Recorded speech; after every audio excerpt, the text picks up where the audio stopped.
ఇద్దరి మధ్యన. అంకుల్ మీరు కొంచెం ఇటుండి ఇటు ఇలా డైలాగ్ చెప్పరా అన్నాడు. ఆ స్టార్ట్ అయిపోయాక హనుమంతరావు ఫోన్ చేశా, నువ్వేంటో మీ కొడుకు నన్ను చెప్పమన్నా ఈ కొడుకు నాకు చెప్తున్నాడా అని. Throughout cinema is very talented artist. అతను పైకి రావాలని మనస్ఫూర్తి కోరుకున్నా. All the best entire team. Thank you, love you all. Thank you Shivaji garu, thank you so much. Thank you అండి. అండ్ నా శాంతను గారు మాట్లాడతారు, producer of this film. Good evening అండి అందరికీ. చాలా థ్యాంక్స్ అండి ఇక్కడికి వచ్చినందుకు. ఫస్ట్ ఆఫ్ ఆల్ ఒక 2.5 years అయిందండి హర్ష గారు చెప్పినట్టు ఈ మూవీ తీద్దాము అనుకొని అసలు తీయాలి అని ఆలోచన వచ్చి 2.5 years అయింది.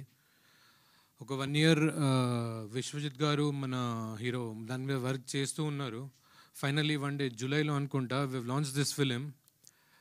అప్పటి నుంచి it took us this long time, about 1.5 year approximately.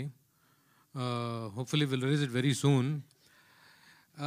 స్టార్టింగ్లో మూవీ తీస్తున్నప్పుడు మా మైండ్లో ఒక మూవీ తీస్తున్నాము, ఒక చిన్న మూవీ తీస్తున్నాము, కొత్త హీరో కొత్త డైరెక్టర్ అని ఉండి స్లోగా ఎట్లయింది అంటే ఇట్లానే క్యాజువల్గా కూర్చొని మాట్లాడుతుంటే ఎవరు మూవీ తీస్తున్నామంటే అవునా ఎవరు రైటర్ అంటే సాయి మాధవ్ బుర్రా గారు.